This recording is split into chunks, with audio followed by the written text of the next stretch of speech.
کہ اس وقت غزہ اور اسرائیل میں جنگ کے حالات ہیں۔ یہ جنگ دراصل مسجد اقصی ہی کی جنگ ہے۔ یہ اس سرزمین کی جنگ ہے جو مسلمانوں کے لیے ایک مقدس سرزمین ہے۔ یہودی اس سرزمین پر زبردستی قابض ہیں اور اس پر مکمل طور پر قابض ہونا چاہتے ہیں تاکہ وہ مسجد اقصی کو شہید کر سکیں اور اس کی جگہ ہیکل سلیمانی تعمیر کر سکیں۔ دوستو، اس میں کوئی شک نہیں کہ فلسطینی مسلمان تقریباً 1 صدی سے تکلیف اور آزمائش کی چکی میں پس رہے ہیں، اور یہ دنیا کی وہ واحد قوم ہے جو خود اپنے ہی علاقے اور اپنے ہی وطن میں مہاجروں کی سی زندگی گزارنے پر مجبور ہے۔ لیکن یہ بھی سچ ہے کہ دنیا بھر کے مسلمانوں کے دل اہل فلسطین کے ساتھ دھڑکتے ہیں اور وہ کسی بھی صورت اسرائیل کا غاصبانہ قبضہ تسلیم کرنے کے لیے تیار نہیں ہے۔ فلسطین کا غم امت مسلمہ کا مشترکہ غم ہے اور اہل فلسطین کا درد بھی سانجھا ہے، اور یہ بات روز روشن کی طرح آیا ہے کہ بیت المقدس کا مسئلہ فقط اہل فلسطین کا مسئلہ نہیں بلکہ پوری ملت اسلامیہ کا مسئلہ ہے۔ لہٰذا ضرورت ہے کہ ہم اپنی نسلوں کو بیت المقدس کی تاریخ سے واقف کروائیں تاکہ ہماری نسلیں بیت المقدس کی حفاظت اور آزادی کے لیے ہمیشہ تیار رہیں۔ دوستو، یاد رہے کہ القدس فلسطین کا شہر اور دارالحکومت ہے۔ یہ یہودیوں، مسیحیوں اور مسلمانوں تینوں کے نزدیک مقدس ہے۔ یہاں مسلمانوں کا قبلہ اول مسجد اقصی اور گنبد صخرہ واقع ہیں۔ آپ کو بتاتے چلیں کہ مکہ مکرمہ سے بیت المقدس کا فاصلہ تقریباً 1300 کلومیٹر ہے۔ بیت اللحم اور الخلیل اس کے جنوب میں اور رام اللہ شمال میں واقع ہے۔ القدس کو یورپی زبانوں میں یروشلم کہتے ہیں۔ القدس پہاڑیوں پر آباد ہے اور انہی میں سے ایک پہاڑی کا نام کوہ سیون ہے جس پر مسجد اقصی اور گنبد صخرہ واقع ہے۔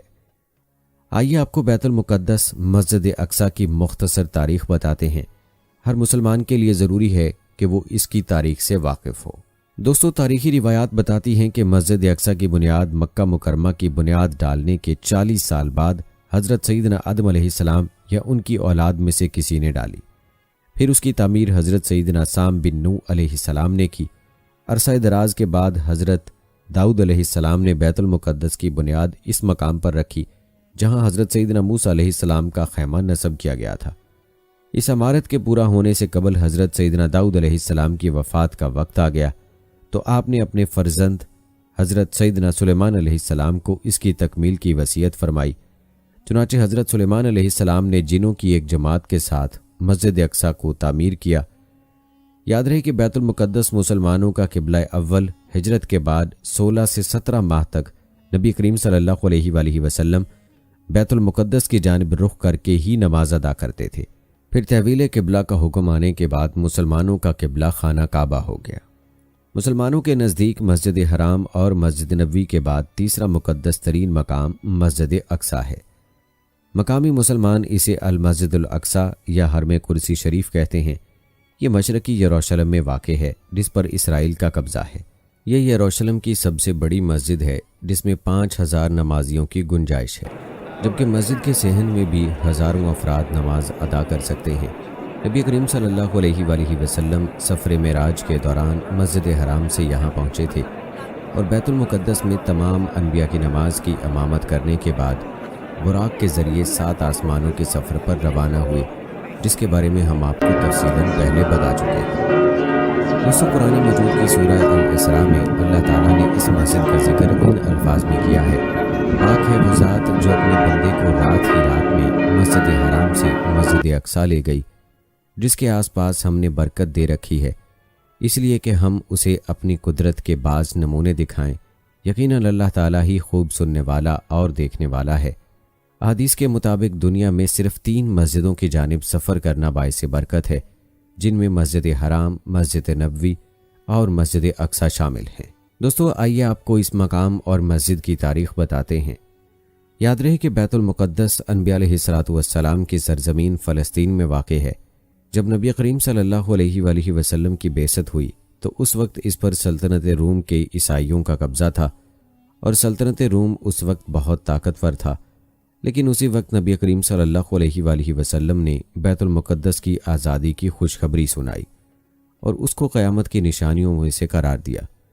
حضرت سیدنا عمر فاروق رضی اللہ تعالی عنہ نے اپنے دور خلافت 16 ہجری بمطابق سن 236 عیسوی میں بیت المقدس کو یہود و نصارہ کے ہاتھوں آزاد کرایا تھا، اس دور میں بہت سے صحابہ نے تبلیغ اسلام اور اشاعت دین کی خاطر بیت المقدس میں اقامت اختیار کی۔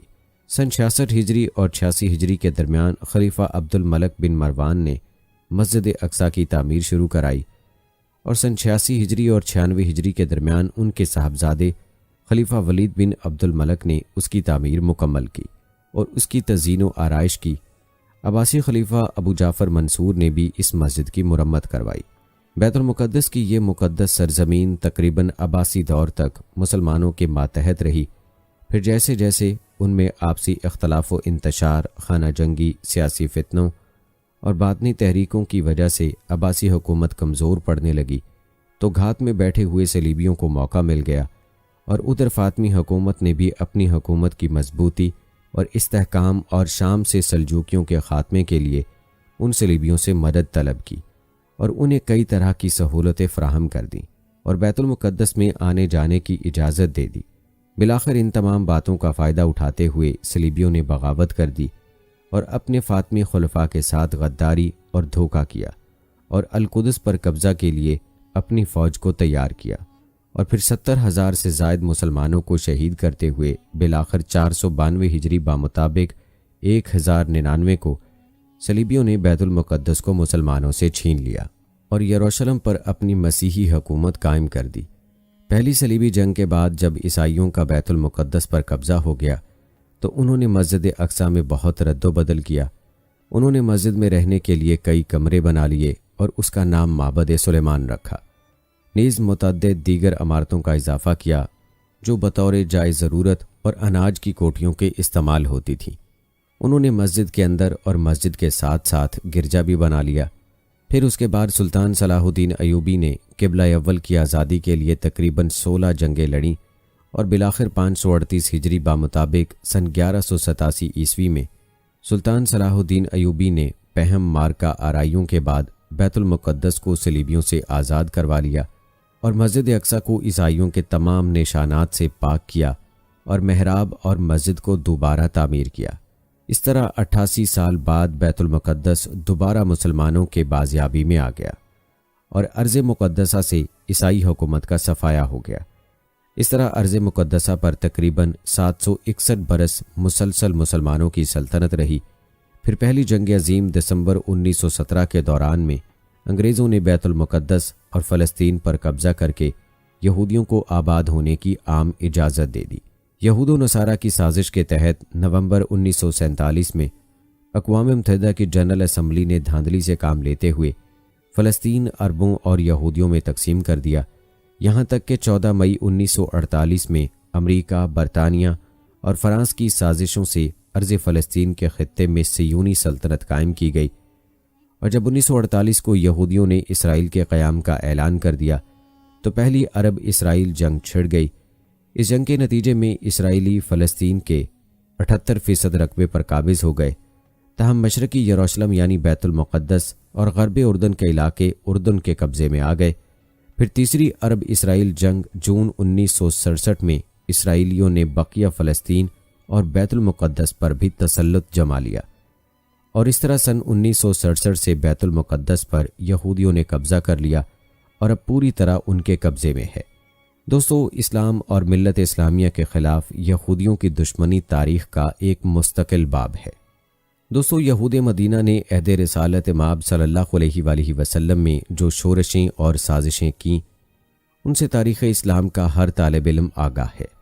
گزشتہ 14 صدیوں سے یہود نے مسلمانوں کے خلاف بالخصوص اور دیگر انسانیت کے خلاف بالعموم معادانہ رویہ اپنا رکھا ہے۔ 220ویں صدی کے حادثات و سانحات میں سب سے بڑا سانحہ مسئلہ فلسطین ہے۔ یہود و نصارہ نے یہ مسئلہ پیدا کر کے گویا اسلام کے دل میں خنجر گھونپ رکھا ہے۔ سن 1948 میں اسرائیل کے قیام کے بعد یورپ سے آئے ہوئے غاصب یہودیوں نے ہزاروں سال سے فلسطین میں آباد فلسطینیوں کو ان کی زمینوں اور جائیدادوں سے بے دخل کر کے انہیں کیمپوں میں نہایت ابتر حالت میں زندگی بسر کرنے پر مجبور کر دیا ہے۔ دوستو، تاریخی روایات کے مطابق 21 اگست 1969 کو ایک آسٹریلوی یہودی ڈینس مائیکل روہان نے قبلہ اول کو آگ لگا دی جسے مسجد اقصی 3 گھنٹے تک آگ کی لپیٹ میں رہی اور جنوب مشرق کی جانب عین قبلے کی طرف کا حصہ گر پڑا۔